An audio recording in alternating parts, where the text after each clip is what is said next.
Oleh itu zong teh Yesus Kristus mungkin karthar cibai kan bukle be kacau huweni hi June di somle panga ania huweni chuan subject thar kan tiang chu keimani kalai tang subject thar apa tero chu mi adon lo kok le makok ti hi huweni kan zir do na chu kan zir na tur chan hi kan Bible diklo bok hi koron lu le anga achan chu ning phal lo ila Bible hi ring tu setenan min bay ayin kan rin na in nga na ber kan Bible hi abay na sazo ring tu chu min bay masa kay ni ayin kan Bible abay na sazo kan rin na adik lo chuan abul pui ber Bible nang le kay hi kan kal swal fe thai chu wang ta chuan bitam takin magok kan soi fialok gok kan ti hi voine tang kan zir tura tangin mo gok kan ti hi mi khring ania tu nge kan thelo ti chuan makok kan ti hi atir chuan mi khring mingania chu mi khring minga tang chuan ram minga om ta a chuwangin makok ti kan soi piangin ram ming kan soi na ti kha khet turani atir chuan mi khring ani mi khring ming kha ram minga ambel chumi tang chuan magok oma chumi magoka lal chu koka ani don chuwang hi ram country ani nga hi chumi country lal ani don ani ti kha kok le makok omzia kha kan soifia ma saduni chu ta ka chu mitam takin he makok kan ti hi po ni se kok po ni sala makok ka hi Russia kok ka hi Putin kan pu na chan le kan ngai na chan chu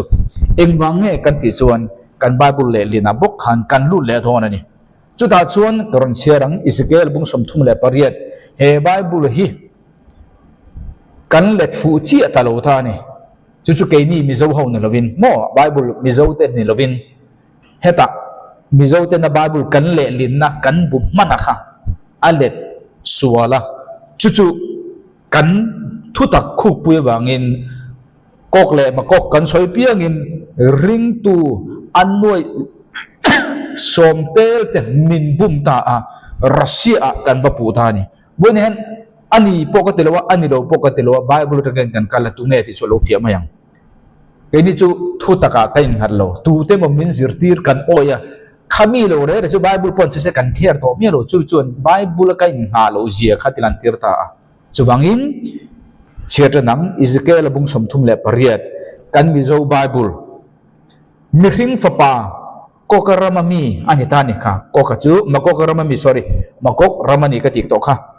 rosle ani ta ni rosle mesekale tubol ho tu ber goka koka chu lal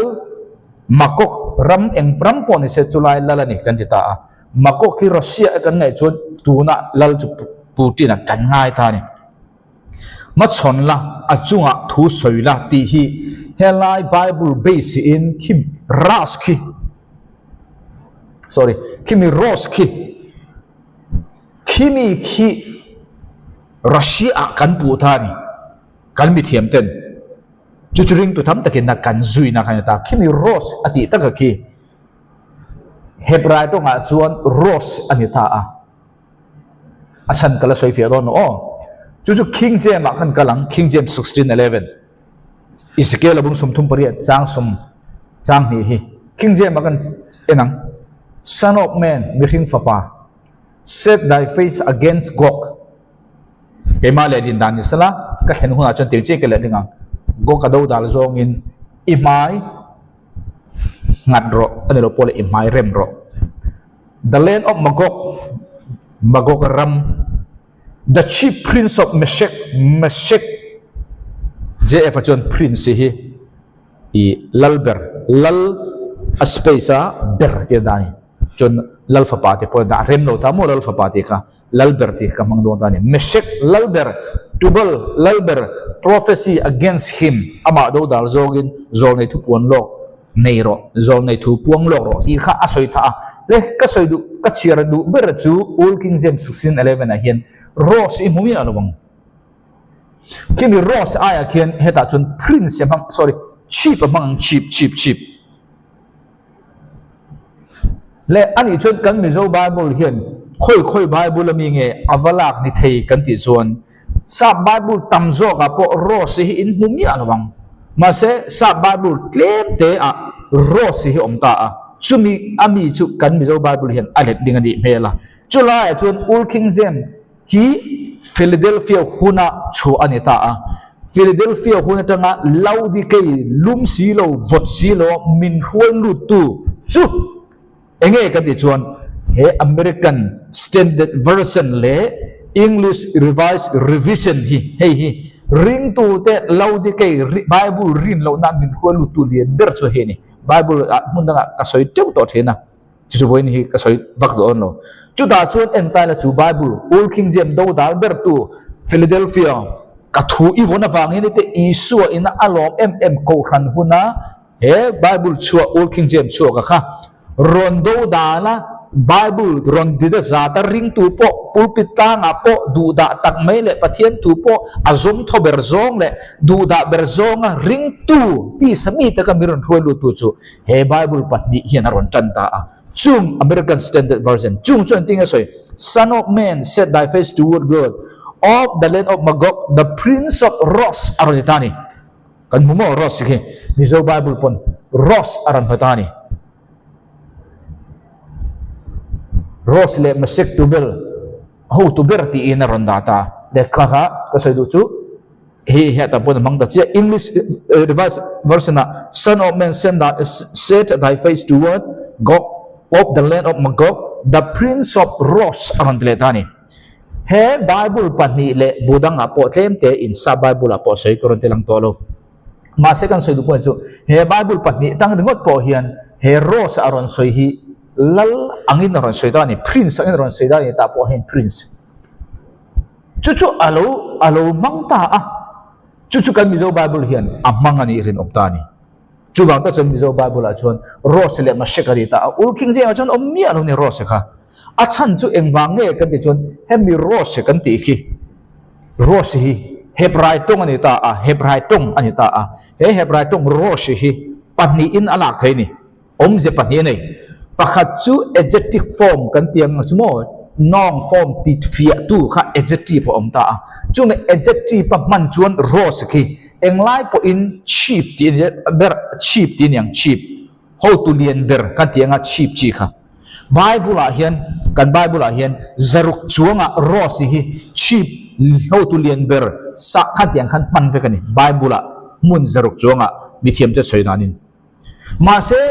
chu Ross chu mun kha ka man dan kin na pakhat ka lokong pakhat chu cheap ti in Ross man ki liender cheap ti na mga Bible zaruk zuang om ta chu Old King James pon mangin the land of Magog the chief prince of Meshech ti hron mang ta chiani ma se kan mizo Bible le lin jut nang chon Ross ki namamo ram angin mo aziak ta ki khen Bible kha Ross kan mu piangin Magog kan mu piangin Russia kha akal dani le chu alo kal dan kina join kan saro tun chu chip hi Bible khoi khong kan hu ti kha kan soi pia le du le chip a hian tu fing te bung som chang ru ka enang o mi fel lu enge man ebra chung rush lu hemi po chip lu liender ti kha antir nani chip chunga chuan mal som te oma nima sela tharum tho na chuan mi suak sul ka ero chu akhu ani chu bangin mi felu kan ti kha enge man kha rush kan ti chu engmo chip ti na lu hruai tu lien ber ti na kha as ako kani chu bang tak chuan helaya i rush ati khi Bible kan lak fu lo banga rush khi lien ber chip ti ai amana khi kan le lin sul tazo kani sumi atu rush khi om se pakhat adjective form chip ani na Bible tang ro proof to zaruk chuang mo Bible la tun khachu pakhat chok kha aman na karon soi mai entir na nen nem ne na ne le chu alo ni ta achung ti anga adjective pa chip tia man reng na Bible po nia kha enge lo ni ta ka ni jon sangkha zariat vel khan Germana lexicographer anti lexicographer epa hian Wilhelm Gesenius Wilhelm Gesenius German mi hian sang ka zariat vel bora chu chuanin enge aman kan ti chuan tuna Ross kan ti kha Ross kha namming angin aron mangtai namming angin hian namming angin aron mangta kha mi Ross kha chu mi Ross chu me belin kha mi Ross piangin Russia pu alo ni ta a chu ta ka chu voinia kok le makok ti ring tu tam tak te na kan khria ta pangin Putin le Russia ram alo lan na chan khani chu mai chu ni lo ba chu mai chu ani lo ta a tu chuan hei hianin enge kan ti chuan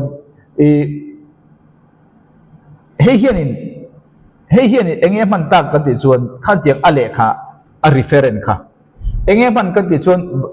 Byzantine hun lai mi mo century kumzabi som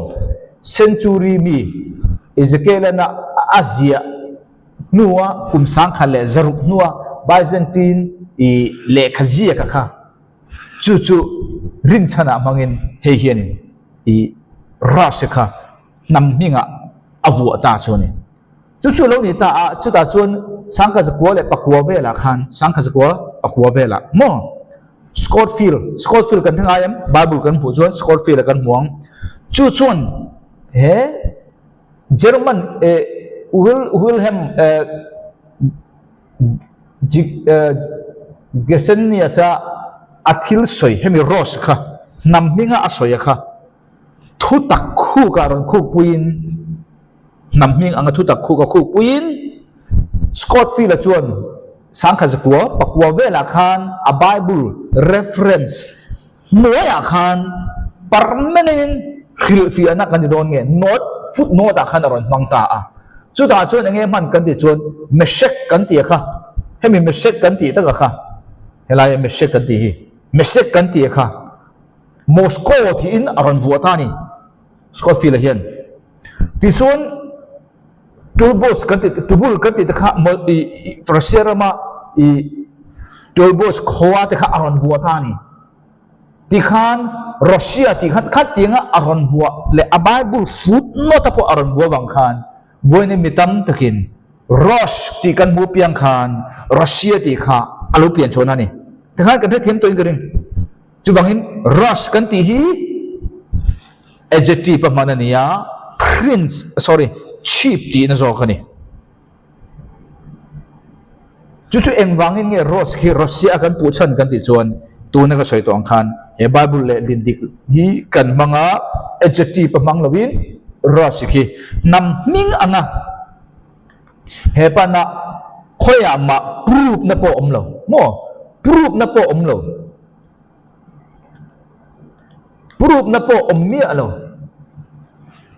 rin mga Asia makha Scottfield ten ron ro chunin proof na pakhat ma omlovin Bible footnote meshekati ki Moscow ti na net tubol ti ki Russia rama ram pakhat kho pakhat ani tia aron le din ta ka chon bitam takin Rush kan mu piangin Russia Putina ti kok le makok chungchanga kan lo khriat bela san khani ti khan ka soi fiatura kan da ti chuan chu alo ni ta a chu da chuan chu ani rengem ka proof na pakhat ma historical po omlo akum thu po omlo proof na omlo ni chu ma se tuna kan soi tur hi proof omlo kan endon ta ni chu da chuan Ezekiel bung som ni le pasari chang som pathuma chuan Javan Tubal Meshek nang dor tu chehian sal le dar bungbelin andor che ibung ronai nen ai ta ni le he Bible hian helaya namte asoi hi Meshek ate Tubal ate asoi ho hi emmi nge ni ti ei ta khan asoi veka mikhin Tubal Meshek nang dor tu chehian enge an dor na a an sum don na bera adman kan chon mikhin nun na hi an sum don na ni ke sal kan ni chu tu nge sal mikhin sal dar ani chu nge kha o dar le mikhinga sala sum dong mian ni heng ho hi chu Bible na asoi ni niel tu rom lo chu lo ni ta a Anmisia nang le ke na Javan double Meshek heng ho hi eng Anmisia nge an nei mihring sala mang le dara sumdong mi an ni ti kha afia ta ni chu Bible na heng ho Misia an na tho tanga asoi cho ni kha an chu kan prove don ni kha an Misia kha kan prove don history tangin Bible a chun chi in om lo mai the hei chu Bible a po om lo boka history po om lo boka ne ma se tam takin kan thu tak ko ka hei chu Bible a oma history po na prove boka chu jok chu khoi nge kan rang te chu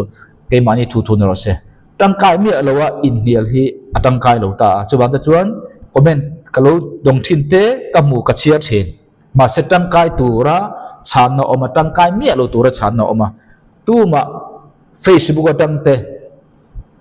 kan thu tak mi in rin dan anei chuan kan in thil fia zo lo in hian na chia ti chuak mar chu mi in thia lo engmo ne a thil fia tur chi chom thong ano zong za kha in hian na le in mu thiam lo na chi ring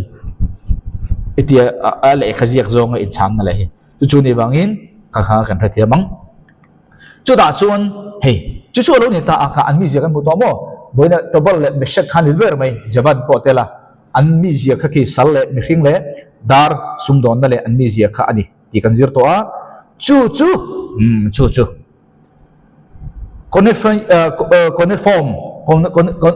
cuneiform tablet antita a cuneiform tablet kan ti chu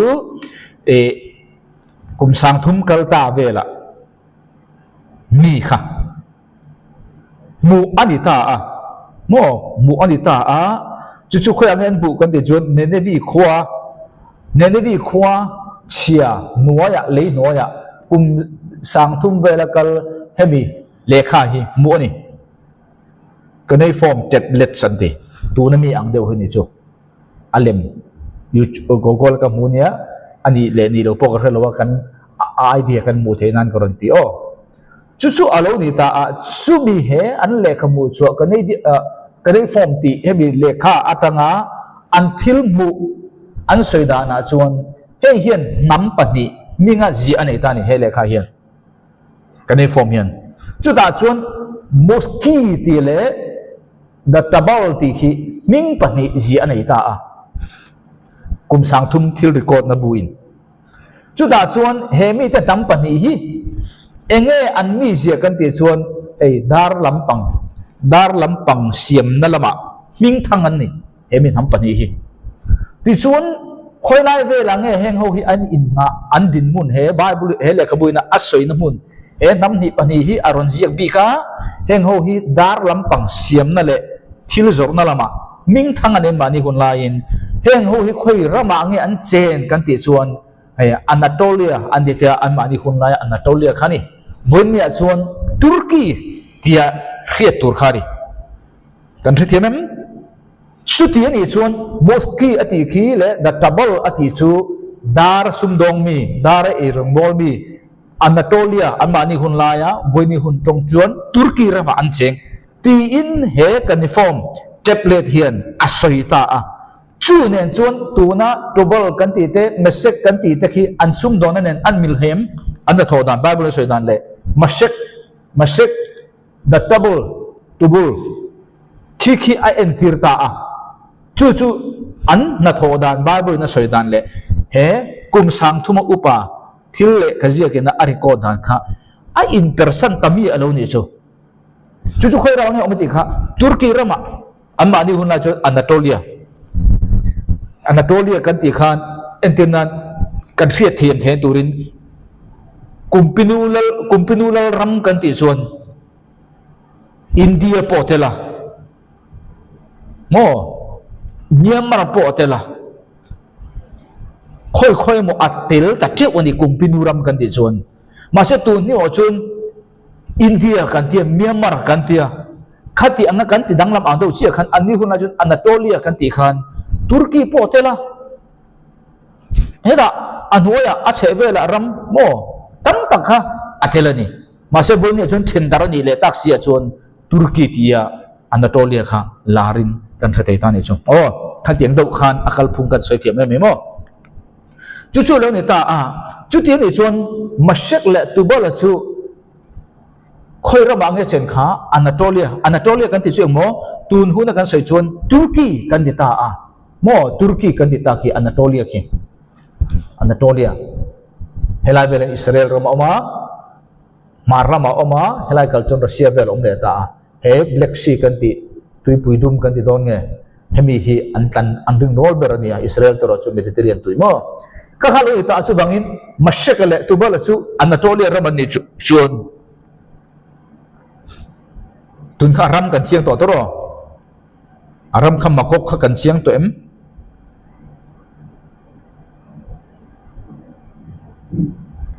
aram kha khoi ngom kan ti kha aram chu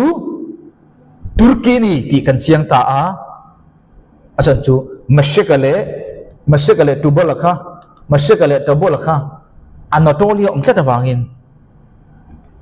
ngoro in fia lo pal kalau wangan ya ke ma kan ka fia reng ka kal thuak to chuan i thlir tu tempo kalau wangin ki makok ti kha atela makok kharamani kan ti to kha kan soi to chu bang ka chuan anua chuan he makok khi ti khan da phodang chu da chuan hemi ram ani ta ani chuan hemi ram poi khwa nge ani don mashek Anatolia Tubal Anatolia ani chuan he makok ka chu khoi nge ta Anatolia chu tuna tong in mo Turkey ni kan ti to kha kan fia to ro kha kan soi du awangin kha chen kha I hilfia nang reng dawin mathematics chut ang dawin kan chu ta ni chu ti ni chun amun chu kan chiang ta Anatolia tunlai kowa kan soi chuan Turkey ni makok kan ti chu tunlai tong kan soi chuan Turkey ni proof mathematics chut dan khan ka chut kha intrathiam tura ka ta ani chuan chu engti kan soi thei hemi kanai form ti tablet atanga Bible kha arom proof he Bible na soi kha kanai form ti tablet khan arom proof chu chuan Turkey ni makok ti kha ti kan proof to chu ta chuan ani chuan chu Turkey ani ti amun makok chu kan proof to chuan makok kan ti khami muna lal makok hi khoi nge tunge kong tunge niang chi kha kan zon le tur chu lo ni tru alo ni ta chu da chuan kan cher don ta ni na china khan ka soi to kha makok ka ti kha chang le ram ka ti chang le ming ka ti kha tu na ka soi fia don che mo Genesis bung soma chang kha tangin tu na no fa pa te atanga chuan te chu se ma te no fa pa pathuma nei se ma nang le ke hi se ma tha kan ni Asia ho hi ti chuan hama chu Africa than ni midum tia kan thia tho ki ti chuan Zafeta chu Europe ram kan tia sambuang ki tia ho ki ani nar bang sang ka tia ho ki ania ai ta ni fa pathum tuilet nuwa chuan an mani ne na fa pa te pian tir an ni hloma fa te an nei ve hlom ta ni chu Zafeta fa pa te chu eme nar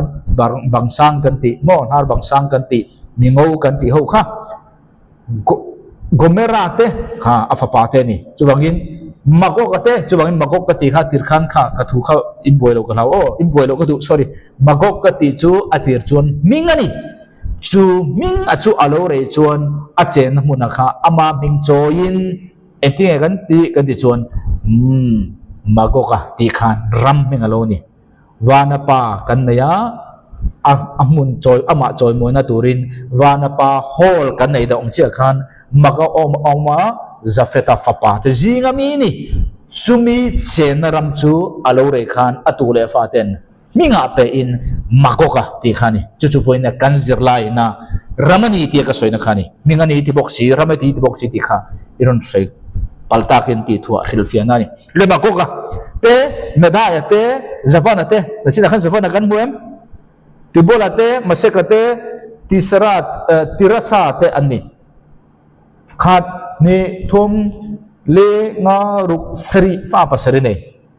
zavana kha ina khiam zavana kha om zaban iskela tubal masek tu fa te nge ni hengo hi zafet fa te ni anomi zafet fa te ni khoi ra mangen om Anatolia chu tunai tong ni soi tharo Turkey alo ni ta khatheng kha kan soi phia tura da le ang changa na heng mang hian an mani rama ta chuan zentel te thlerkar ta chu ti then an nia ai ta ni heng mang hian zentel te thlerkar chu ti then lo nia mitin ama tong nungzul zui ang zelin an mani chhum te nungzul zui ang zelin an mani nam te chuan an mani nama te chuan ti khani tin komora fapa te chu mo aksana te refatha te tokorma te anile ta tokorma komora chu tunge kan le long tokorma chu tunge tokorma chu zafeta fapa hemian fapa ne ya amin chu tumo tokorma ani chun tokorma pukhoyang omang apa omna Anatolia Turkey khani tokorma khoyang oma tokorma chu sina khan kan chia to kha kan la khia em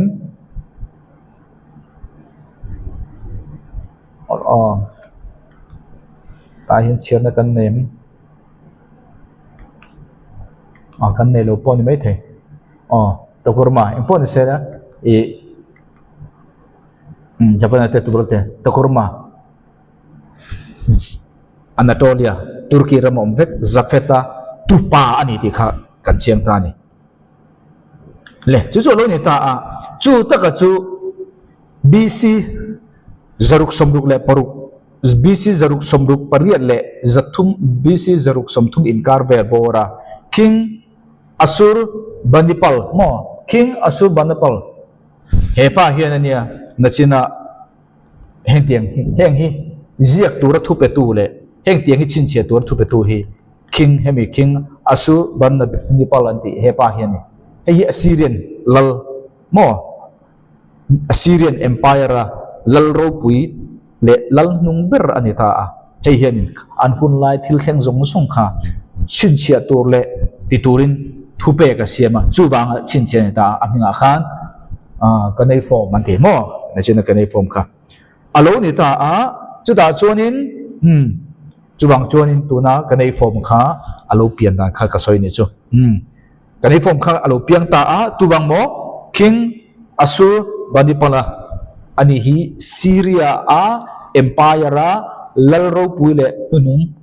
bermeni okay ka kan siang chu ta chun chumi lekha kanifoma chuan enge asoi kan ti chuan kok kha kan zir don tan lomi makok kha chu kan fia to Turkey kok kha khoi ange om ami khinga kha alala kha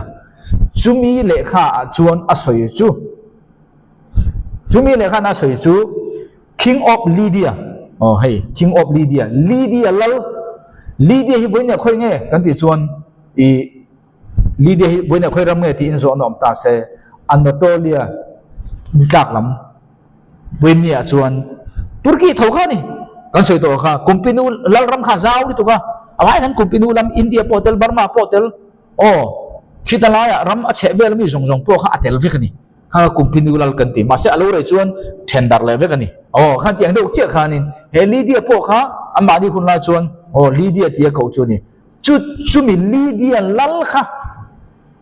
engting en ko kan chuan guru anti gugu anti gugu ti khan ta chu enge omjia kan ti chuan chu taka chu nia gok ti lo pian na chu gok chu tu mo gok chu he King Asur Banipala kuchua katanga kanai formina asaidan sun Lydia lal alal dan le amizia kha asoi du chana chu khami Lydia lal kha gugu ti inan kauta chumi gugu chu voinia chun gok ti inan kauta ni engwange chumi chu amman kan ti chuan chu engwange amman kan ti chuan he gugu Lydia lal mizia le om dan le rong dan le che dan song song kha Izekela gok ti le makok zia tu pa pian ma dei kan tiang chu chula ya chuanin helali om to gugu ti khiatani ma se Ezekiel khuna chuan chu gugu chu akhing nun man dan le arong dan le alal dan le a intro dan kha ning choin ama mi khen kha ron thian nung le lam ruin khami ama mi zia le om dan kha la in gugu thian ma ni hunan khet kha vonia chuan kok ti in an la ta ni kan thiam tu ro chu chu alo ni ta a chu chu khoi amo khoi king of leader ti chu khoi mo vonia chuan turki ti kha ni hi ke ma ji ani ro nia chu chu alo ni ta a chu chu BC kumza bi pasari vel bora lalani gugu ante gugu chu gok ti alo kalta ni chu alo ni ta a chu da chon chu engenge inmil thai kan ni chon magok ne kha lo ta ni magok kan ti chu nge kha khoi nge chen kan ti kha magok kha o cheng o king of Lydia chu khoi nga kan ti kha o Turkey etonia chu Turkey ani ta a magoka chu rama ni ta a chu milal chu magoka rama lal chu gok ti alo ni ta a hei ne hen ang ta chia ni Turkey ram magok rama Lydia king of Lydia lal kha gugu ti na om ta a chu om ja chu magoka lal chu gok alo ni ta ni chu gugu ti ni hun la chon ko kan thadiam to chu alo ni ta chu ani po athirei to he gugu Lydia lal kha thidei to Ezekiel te pian ma dei na thito ma se pathian Ezekiel mang khan chu Lydia lal gugu mi ziale om dan chu nakina he magok lal khoi tu hi ani tur thu ron soita khan Genesis bung som chera chu bang ta chuan Genesis bung som ne kung kai ne ta country ni country ni acha chu magok chu lal ne ta ram ani ta chu mi ram chunga lal chu tu po ni se kok ani don chu magok chu khoyang chen kan ti kha Turkey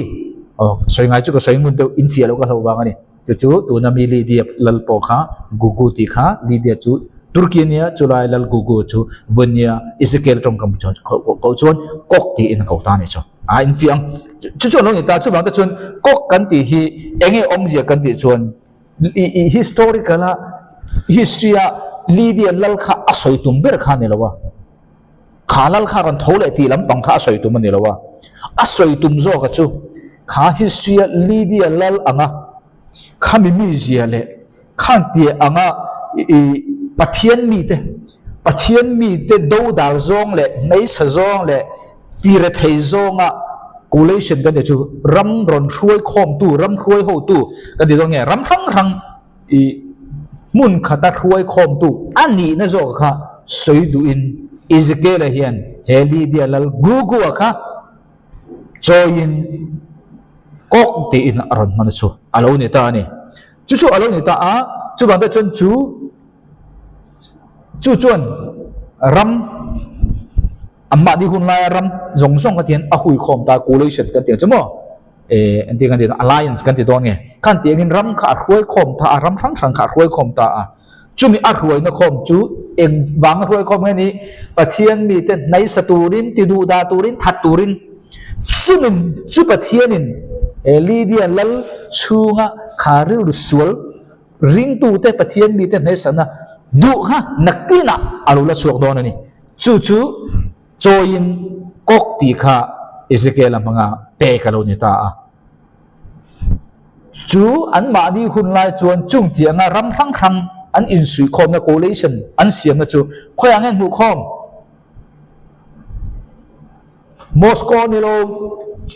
Moscow chu tu na Russia khani Russia kan is Moscow an hu khom lom ti kha hemi te thon thu kan chira piang en an hu khom na le collation hetia mi te a hu howa mo in Paul ho na gadi don nge in sui khom na neng hun kha Moscow kan pu zel don ani ma se Bible chu ko yang ti kha nilo Europe le Asia in kara Turkey azok khan lo chu alo ni ta chu bang ta chuan kan sei du point chu nge kok kan ti chu Lydia lal BC zasari vela Lydia lal gugu ti an kawaka ani chu voi ni khen hian ama kha alanum ni lovin ama a ring tu tele pathian mi te nei sak du na le chung tiang nei satu ram rang hui rual siama pol siama pathian mi te nei sana khami ani na chong kha khami khala in kok ti kha Ezekiel mga pe kalau ni tani ta soi fi tru bangin Moscow ni lo Turkey zo ka ni ti kha kan soi non le ni sila ani chuan engwange Bible khan kok ka chu marlama alo kalang ati zel kan ti tani kan te na tur ka mar kha hela matang te kan iran na tang te mar tha kan pa te ringo tange pathian in center Israel ka mang ti ka riat tur ni chu bang ta chuan an mel ma kha tu mo magok aniang chu magok chu tu po lo lal se gok an tiang chu gok chuan eng ang mel nge pu don eng ang mi jiang nge pu don history BC zasari vel bora Lydia lal mi zia angkha aram pu don ti kha tu na kan zir to hleng ina kan mu thai chu ni chu kok po ni se ami hring la makok alal na ram po lo ni se Bible chuan marla matang alo kalang ti zel khalo ni ta hei hi Israel ram alo ni ta ti chuan hei hi marlam kan tiang nge ani ta ti chuan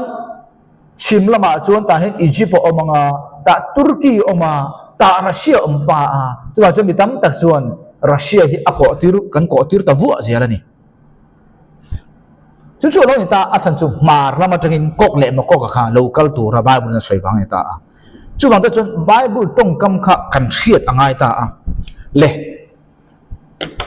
nang le ke hi tu dan kan ding tro tu na ka omna atang chuan tu na ka omna ra matang hian en tian na tian kan hoyanga kan fiat he thurin kamalam hi ni chuana ti chuan kadung lam khi ni tlak na ti chuan helam hi mar helam hi sorry alo ni enti kan di don ni tian de hian kading ta hian kading jok sorry tian kading tian kading ta hei hi mara ni ta hei hi khadit pokha dik chon lo om ja chu kan soi fialok no mar lam hi engting lai pon ilu chung so na ni kan de hem ka soi tum dang he no fialok palange entinan hei hi ni chuana lam lo ni ta se ni chuana lam hei hi ni tlak na lam lo ni ta ka vei lam hi ni chuana ka ding lam hi ni tlak na ka lu hi achung om ta mar lam anem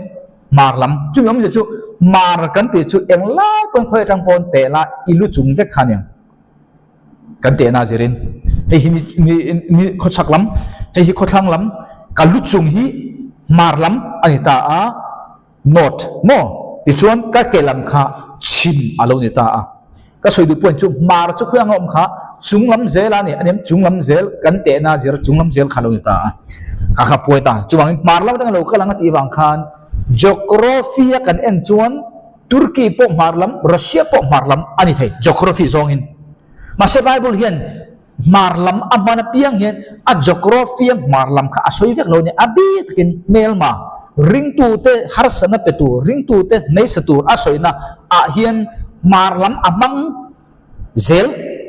ma se mar lam ti wangin hela ma dang ron kal vek ti na ni alo Bible Iran hi tu na hi ta Israel Iran chu khuyang om sak lama Iran chu Bible ni ting ti Persia Iran chu Bible ni ting ti kha mania ka soi to ang khan Iran chu achak lo tur ni ti kha ka topic dik keima ka fel lo wangin le ka chian lo wangin ka topic kha ka boi mai chuwangin ka topic kha comment tam tak te ka lo huwa ka lom ka topic kha Iran hi achak lo tur ni chu kaima soi ni lo Bible ni soi chu alo ni ka topic kha ka fia lo wangin adu lama khan aboi amin oma ma sai ka topic kha ka soi fia le chon ka ria khamin fia chon anu kha ka soi kha dik tong chu ta chon Jeremiah khan asoi ka bungsom li panga ilam tin soi kha Iran hi Persia ti in fia nia chui ma chon ilam ti fia den boka Iran ve kani khoi ra mangai khoi mun anga Israel tangin kho chak lama kan de dro khami kha ria in mar lam ti wang khan Bible in asoya na zong kha mar tak ani lo chang a chan chu mel ma le ring tu te ti chetur zong ani phai chon hemi geography zong mar lam ring kha soi lo mel ma ring tu te chetur zong in enang chu long ta Jeremia bung khat chang som pali ti chuan lalpa chuan ka he na heti hian ati rama cheng zong zong te chunga mar lama ta thil thalo alo chuakang ai na ni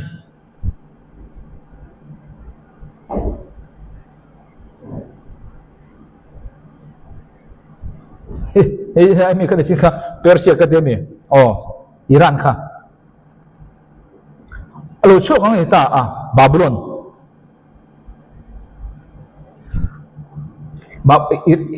Babylon chu Iraq mo Iraq kha ko ang Iraq chu la hin ni Babylon hi Iraq ne ta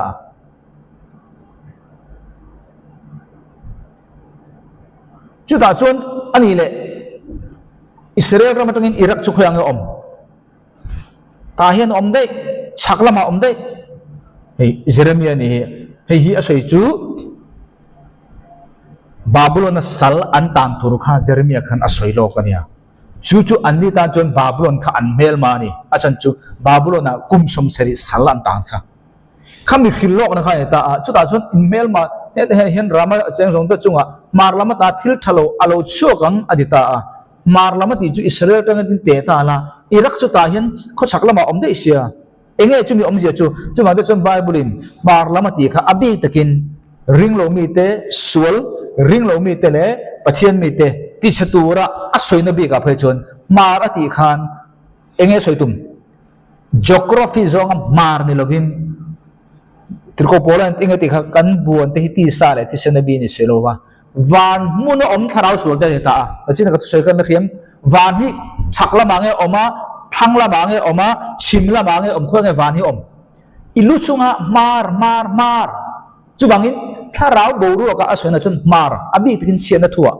mar ani bangin kan buan te ti sa le ti senabi ni selowa van muno tharau sul te ni ta chu bang ta chun he Bible context sam jon Iraq tharau sul na amman ruwa pathian ni te noi satur amman ruwa ti na thuk jok khani chu bang ta chun kok mar ti ta mar ti kan ti tu na geography zong ai chun Russia po ni thei chu mi rolin Turkey po abang chuang lo ki mar zon ve thoni ka khani ta mar chu kan sei to ang khan geography zong a in pathian mi te nei sak adu na jok khani ta history en ta la Turkey kha Anatolia tunatong Turkey ti khani ve khang le chu tiang che chon Jeremiah bungruk en le ta ila tin lal pa chon heti ngai ro mar lam ramata mi te an lo kalanga le mun to pata namro pui tak mai an lo thok chua bokang mar ko he mar kha Iraq kha marati mar chu ta turan ya geography zong chon ma se helai chaklam mi kam mar ti tal abi takin ka soi to kha chu so lo ta Isai bung so pali po chu chi chu hei hi aram pui mar ti lo chona ram pui ta ka soi to tin khan mizo tong hi tong kau che mar to pret hi kan chi thang le tu hi apoi azia kan chun man tur ni na azia mang siro no ta ti kha aremalom amoy lom ka tem par to pret kan ti zo ka empon ni sala i cherang tu ne kan che tur hi tu nge kha Lucifer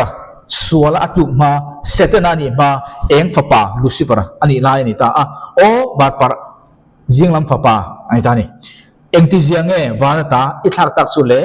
namtin ti tom tu eng ti jiange lei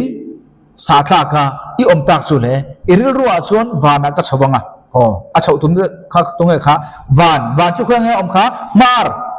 pathian arsi ta chunglama khian kalar thupa ka choi sanga tin in khom na tlang mar top red lama chuan avenita hei hi setena tlak na chinga ti kha ka soi ka video ka da to in du chen no thir thaya van thumna khan tlang oma chubi tlang chunga tum na khan ta engpo ni se mar ka di chu chunglam ve khani chubang ta chuan hei hi mel ma pa setena ani na chan po mar lam tum na kha chu voi ni tleng po hian mel ma Israel fa te ring tu te ron ti chetu tur har san ron pe tu tur kha Bible in asoi piangin achim le mar zong in mar lam kha mang ta bai thina ni geography zong mar na kha ti na ni vek lo kha a context zerin ro se kan via them ti kan chu bang ta chuan Bible in kok kha makok kha mar lama ati wang khan hi geography zong mar lam ringot kha ani lo Bible la tu na kan kan soi to mar lam tang tak kha kan soi to chung tiang bok pen makok le ko ka po hi marati bang khan Russia ngot kha bako thai ne lo kan ko kan ni point Turkey po marlama om ve tho ni chu ni ta a khatikan ka soi fiem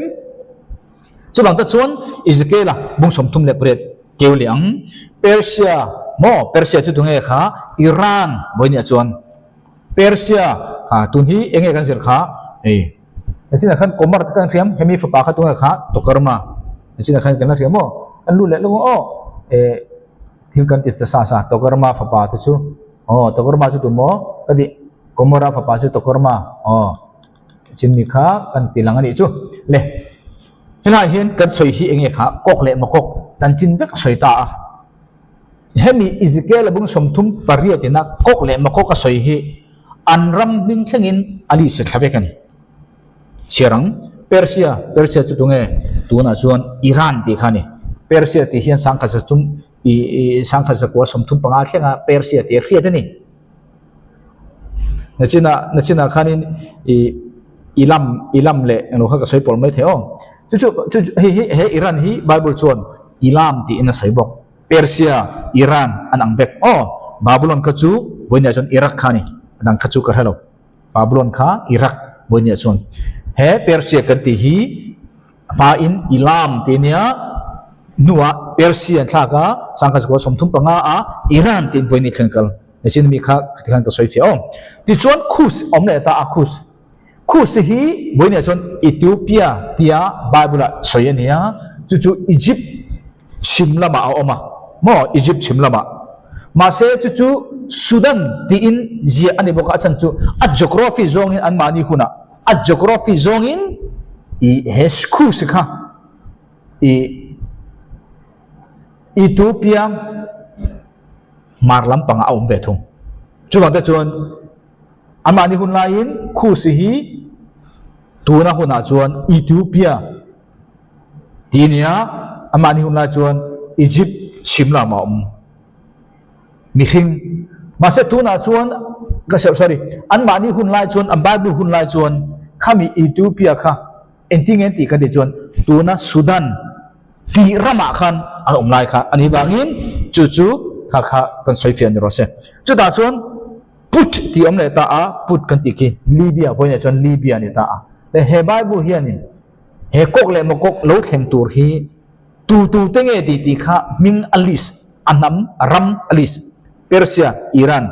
Kus Ethiopia Bible geography zong chuan an hun lain tuna chuan tuna Sudan khi Bible geography zong hun la chuan khusini anam zong in Egypt chimlama Ethiopian ni khakhani chuan Bible chen katin Ethiopia tin oma chen Sudan tin chu lo ni ta ti chuan anwa chin chu thaleang gomar le aspeirwal zong te tokorma chung te martoba mi le aspeirwal zong te in enemy tam tak tanen po anita heng ho hi intel tualin Israel kha anron beidona ani dem dro hemi tel tual tu huai tu berkha tunge kan ti kha gugu Lydia lalkha bonia chon kok ti kan ti khadi atu po lo ni se kok kha ni ja chu Israel ram do tura ram thang shui shuala bel khom tu khani chu da chon he komar Turkey tu na kan sai to Persia Iran Libya mo put kan ti te Libya te put kan ti te chuan Ethiopia kan ti te Sudan kan ti te kha Middle East mi vel kha ani tani chu cherang ti chuan khus te mo put te hi tu te ngen ni khus put tu na kan sai to khoi tu fa ngen ni jenis bung som chang ru kha chuan ha ma fa pa te ha ma chu tu kan ti kha Africa ram ni te an ni kan ti kha khus hun nu nga Israel ram beitur kok le ma kok kan ti indo na kok na a hu rol tur te ali si zinga khan khus sentel e khus chu hama fapa African mi ti nani kan ri dem dro ti chuan Mizoram ani ta Mizoram chu Egypt tu na Egypt khini put chu tu na kan the to put chu heta Libya ti chuan kana te kha eng fapa pali hi hama hian ane ne heng ho hi Bible then ada chang chuan Afrika rama turani ta a lovin kana hi Israel rama no chu nam boi na khalo ni boi ni thlengin ti khan ka soi fen ka ringa chu da chuan na huma chuan bung thum chang kwa chuan Ethiopia le ai kopta chu achak na nia chu atop chin nei lo ani put le Libya put ki ada phai chuan put ki nge ka ti kha Libya ni ta lo mi zo Bible la chuan ki akha aru hian ka hian da ni na huma phai chuan achan chu put tinia vonia chuan Libya tiani ka ti kha ani ta a ti khan soi fiale em hun nunga kok le ma koka Israel ron bei turte zinga Bible na alis nam kha ka soi fia Iran Kus Ethiopia a geography zone chuan Sudan ti chuan put Libya khang halu pian na kha ta hin ka soi fia le a chu Bible na huma phei chuan put le Libya kha mun khata adang heng he ni ka soi fia turada ti chuan komar kha tunge komar chu Samarian nan se ta a empon se bonia chuan Turkey tia khia thau kha ni Tokarma ni ta a Eastern Anatolia ni chuala ma omani ta a bonia chuan Turkey ti lek thau kha ni chu bang ta chuan helaya kan ena Israel ram beitu tura Bible na ali se ho reng hi entaila helai Turkey rama on vek hen le a chevel rama hen an tuam khom vek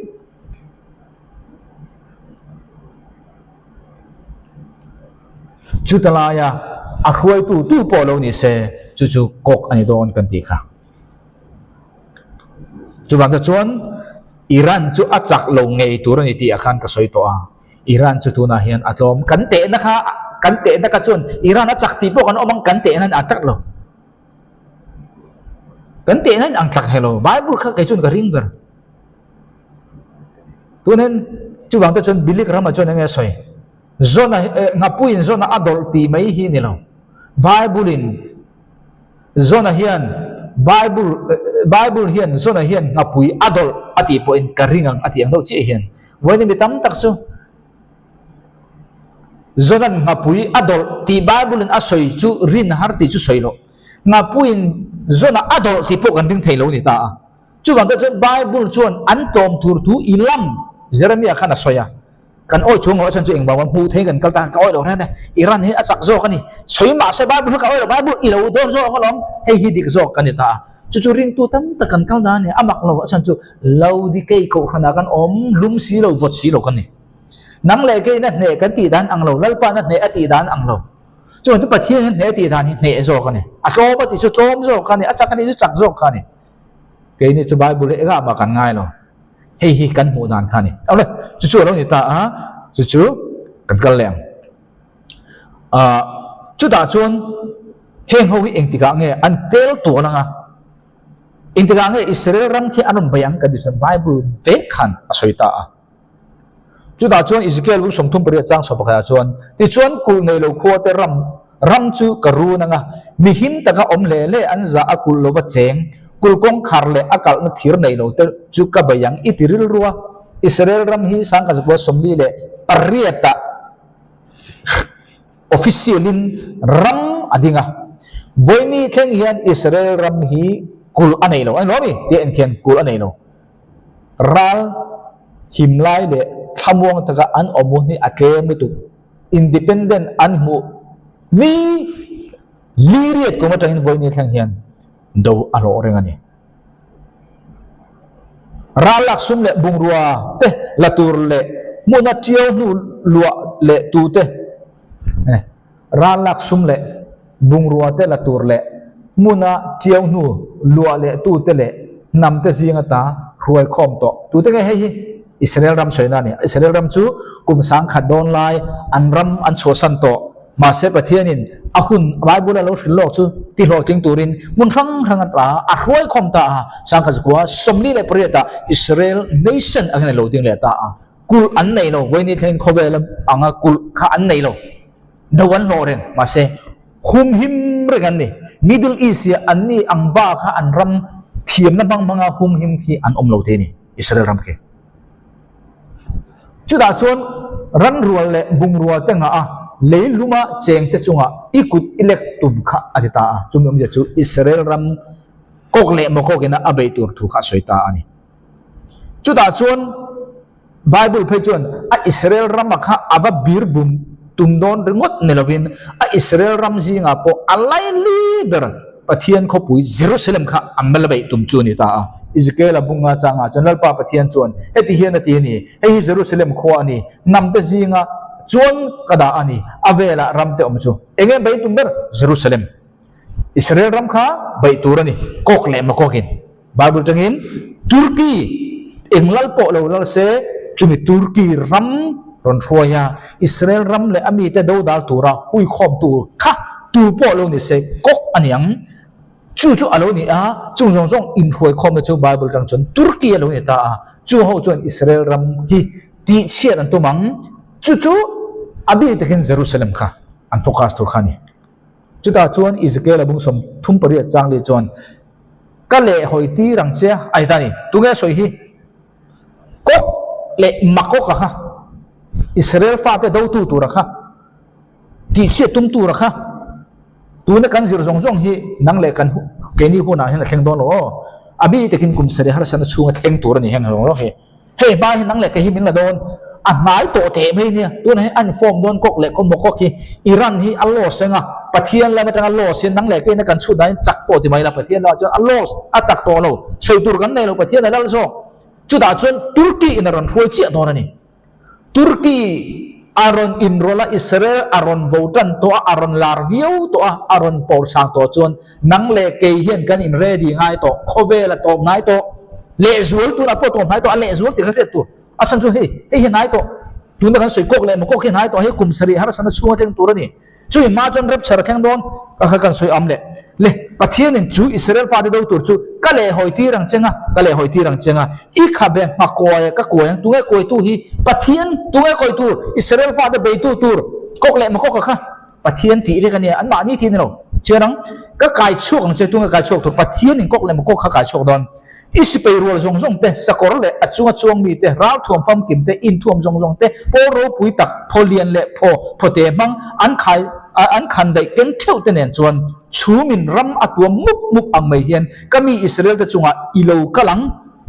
heng hi tuinge heng hi mitura ti tir ve Israel te beitur ti tir tui tunge an ma ni lo an ma ni chon om ma se chung zong zong ti tir tu chu abul tum tu chu pal pathian zo kani adigam kale hoi tir rang chu tunge le hoi tir pathian I khabe koi ti tu ap tunge ama an ma ni riru riput kham mangin pathian man ru amang ni chu an du dan an ang ni chu kan te du dan in akan ni enge du dan ang na chon Israel fa dan nei saktir turin pathian du dan le an du dan chun ang lo ma se ti che tura chon ang pathian du dan ke kan soyang he hi ani anga min lunga te chuan eng ti huna mo min hununga karam do turin ka hoi ang che tunga hoi don pathian in heng kok lem kok ki pathian ram Israel ram Jerusalem do turin tu banang hoi lo pathian an hoi don ewange ka kan che ro ni tam te chuan mi khiang at focus ber chu pathian kok lem kok Israel te do tir hi enge atum ber pathian tum ani chun ti boral an tu pathian chun do chu du ma se ti boral khan ni lo atum pathian tum dan chu enge tum o koka ti chun ga makok ramal lal tu po lon se kha lal kha an mit muwa nang ma athil thiang lima ko om nuwa chun pathian na he kok le makok ka athil tum ber henge an dawa chumi chu an ne chumi chu tom ti khan no atum ber chu mi zong zong hen ke hi pathian kan ni ti hi an khe tur ni ti kha pathian thil tum ber chu ni chu ding ka soi thei karon cherang tu na ka soi hi kok le ma kok ki Bible patni omo mun ni om tu na kan soi hi tu ni rep charan dinga he mi hun chu a he theng don ni soi dan ang lo he da theng tur pakhat om he da theng tur pakhat om kok le ma kok aming ka chu du peang kok le ma kok ti chuan chu min nu kum sang lal ram omanga kum sang lal ram zo nu che kok le ma kok om don ni chu bain Bible helai achunga mi pani kha chu ka soi don lo kok le ma kok hi kum sari har san chunga vai khat thleng yang o tum khat ti chuan an nuwa tum khat kum sang lal ram zo athleng le bok don ni ma se chu ka soi du point chu ka kok le ma kok kha pathian in ati ani kan ti kha enge thil tum Ezekiel abung som thum le pariat chang som ni pania tin ti sen chuale hripuin anma ka bayanga ama le asipei rual te le ane na mitam tak te chunga ruwa pui van on le real na satak le mei le ka te ka surti rang tunge surtir don pathianin chumi omje chu pathianin kok le ma kok ka a hui kho manga mo an thim lunga Israel fa te boral tir du ho kha ani la chon Israel fa te ado tir ru chan chu pathian hi aro pui ni pathian takani ti khia tir du chumi du na zo na inang chu da hoi kho manga ma se tuin nge beile zo don pathian ni na beile vek don he na satak le meile ka te ka surti rang bible en ro ai kopta ta gen khroi choin oma tunge ai kopta se pe te ka bei Israel fa te dan beilo pathian in amma ina bei chi enge asoi tumber ke hi pathian kani ti ka khia tir tumber ni he kok le makok kum sari haras na chunga thil kheng po atung tu chu pathian jakani ma se asil tum khang he kha pathian ni je khre tir tu mani tan dem tro chu bible na soi ni ta tin karo pui je le ka thiang lim je ka tilangang engai thil tum pathian ni ro pui je le thiang lim je tilangang tin nam tam tak te min muwa ka intil nga lenganga tin ke hilal pa kani ti hian siang atum ber chunge pathian hilal pa ani ti kha lalpa azir to chung thiang lalpa ni chung nge kha redeeming covenant keeping name of God kan ti kan zir to ni kha thu thung vong tu kan tu pathian ming ti dani ai lalpa lian ve ke mi zong zong tan lo ring tu te tan chaun chu chu khia tir kha du ber ani chu bang chon pathian in me ne ka den at kam dek non Israel fa ten che ta ngai lo khoi history ange ikoti ai kopta an chuat bo khan ai kopta be tu kha pathian te kalom nang ni chom le le ro ke man ka beng che kok le ma kok poi kha chi khani pathian til tu ama in chana ama in sai sabe ka til tum chu lal ke hi lalpa ka ni ti kha an thiet khani Israel fa po in kok le ma kok ka ama be tu te pon kan hetem tu ro point kha Israel abung som thum le pakwa chang som ne pania chumi ni achina chon Israel chungten ke hilal pa pathian kani ti an hreto am chumi ni achon Israel chungten ke hilal pa pathian kani ti an hret om china voi ni tleng hian Israel chu nang le phei tu Israel phai chua ni so hin lo tu aturu lu tu an ring lo dan hi tro atam jok ring chun om tho ma se atam jok ko sai kum sari harasan na hi pathian na Israel fa te anwai na hunania engma mo bible sia kang an ziak to isu christian thiang an thin to nang ni ka thu khe tu te in niang khobela pui thiam te niang an la thleng no chumi tu ra pu ba ni ta ma se hemi kok le ma kok harasan na bang che hen pathianin Israel fa te chon helaya adam kum sari harasan na top do na dam chun tlem te chau khan isua pathian an ring to don chumi tang chon chatu ani an ring to don kha kok le ma kok thil tum choni ne kha kok le boko pakhat apani na kok le boko chu thupuan bung som ni zote to chang saria tin kum sang khat chu ti top ani nai chon kum sang khat setena khor khrum mong nei lo phuar niang a zo che chu phel ani le don ani chu chu soina ni ta ama setena ama tan na atangin setena chu phel ani ta phel ani le ta khor khrum mong nei lo tangin tin leilung ram bial lia om ram ta chu bum turin ankal chokanga kokale makoka raldo tura anmani arwala fom khom turin chung ho tamza chu tuipuya teu be buzat ani ai ta hela hian kan mu chu het hela ya hen kokle makok hela hen kokle makok om le dona bible hian an min tur pakhat ma engram nge asoi to mi no ma se he ni kumsri har sa chunga tiro ki chu turki te persia te kan te kan zir to to an min asoi vek kokle makok masa athil tum chung kha lalpa ani ti tar lang khani Israel tan po Israel tan po kok le mkok kum sera chung ni kha chumi chu azo chi kok le mkok dang lo kal le hem kum sang kha zo zo che chu ta chon tu ma ram ning kha meram zi om to lo ma ro chu chiang ro chu nge tin leilung wang lam chunga anni chu ankal chawa tin mithiang lim teria muna vela khopui mangai tak chu an holta a tin wala tanga pathian ne na mei alokal tha tin an ma ni chu aron mom ta heta po het enela pathian pokin ne be mi khingan chelo re re pathian pokin a bei be kok le mokok heta po pathian pokin bei tu re tia mein amaya bei le be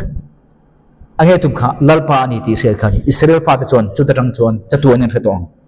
chu mi nu a se na phuar phel ani le nga chu da chon se ta chon bi tam tak nam kum sang khat nu ta hian isuan kum sang khat ro re la nga chu mi nu an phelanga se ta ro chok che kan nam tam tak kha ama lama hip le nga chu da po chon Jerusalem a isu le ring tu te kha min be tu re ron kalanga pathian bokin wana tangin mei aron chukak tirang kang phai le vek don ni enge soitum he kok le ma kok kim ping soi to lo achan chuang bang nge kok le kok ma saber ka di don nge he tharau pathian mi te le pathian do dal tu tharau van mu no oma kha he mi da po ha lo om ka da bangin he mi te kha pathian in he mi nu nga hero chon tuk zalanga chatuan mai di la pai don ne ole setena mo ama setena kha Ezekiel bung som thum le priet ka soi du chu chu setena kha phura phelanga heta chon tu ma ram bing soi fik fakom to lo asa chu ama ngi setena nge kha ke chuan ko ka ani to nga amin thei akwai khom thei zong zong eng ram bon se ma ko ka ninga chung chu ahuai nga atil tu chung nge is ai ko Jerusalem nang le ke thole taksa nen sual khem thei kan to thei to lo thole taksa kan ni setena min bai thei to lo khang ho kha khem thei to lo kan ni ma se bi tam tak khem thei khan oma chung chu khem nga chu ho chon Jerusalem kha ron bai an tum do ni chu ve le chon pa tangin mai rong kalanga chu da chon setena le eng song song hi chatuan mai di la khem huna ne ben chatuan mai di la kang hal do ni le chu chu lo ni ta chu bang ta chuan he kok le ma kok khi tu ruam man nge ni pathian ruam han Israel bung som tum pria chang som chin ka soi tong khan tin lalpa pathian chuan ati ani chumi ni a chuan heti ani ang iril ruwa thila lo lu tanga thil thalo isuang tuang an suang to reng bok ani kok le ma kok khan Israel ram ti chep noi chibi voinia po Middle East abe nela Iran ina thil tu po kha chau mitam tak pun an thil tu khang khan ni mase voinia chun Iran kha la bara Houthi te kinglaya a proxy a uipa ho kha nakina po ni dona tuna chon Iran ina ruai Iran he to manga ruai tu dang Turkey in ron ruai thunga chu chuanin aron rul rodanga Middle East ram tam tak tuna English kan so kha khus te Persia te kan ti kha Libya te kan tiang song song ron ruai rodanga aron bainga chung chu pathian ina aruam han bekani kale hoiti rang chenga I khabe hu ma kwaya ka kwaya nga ka khai chu ang chenga isu pe rual jong jong te sakorle achung chuang mi te ra tuam pam kim tu jong jong te polo te ne ti kha pathian tin nani atum ber chung e kha pathian hilal pani ti kha kokle mo kokena atum choni ole boinia kha jong kha ka soi theni sala to berdan makok kan ti chu ram ania bible tang kan zirle historical tang kan chutin Turkey ani sumi a lal chu kok kan ti ta a khoi tang lo piak nge kan ti chuan history kan chui chuan kan ni form mo kan ni form tablet anti BC zasari velbora lal ina Asia tir tang lo chumi proof da tang chuan Lydia lal gugu anti akha ami zia le ring tu te le pathian mi te kan teng chu nei satura mi a hui khom dan khami zia khala in Ezekiel huna chuan pathian in kha gugu tia Lydia lal kha gokati inda anunita a chumi chunga tharawa kha goka tharawa local sela he kum sanglal ram zo rel koka phai ka chuan aseta na nge kha anianga ama goka ro chu engram po amina piang te kha ani don ani ti kha boinia ka soi te ni se ngai thatu jong jong telal pamal som theu joro se talome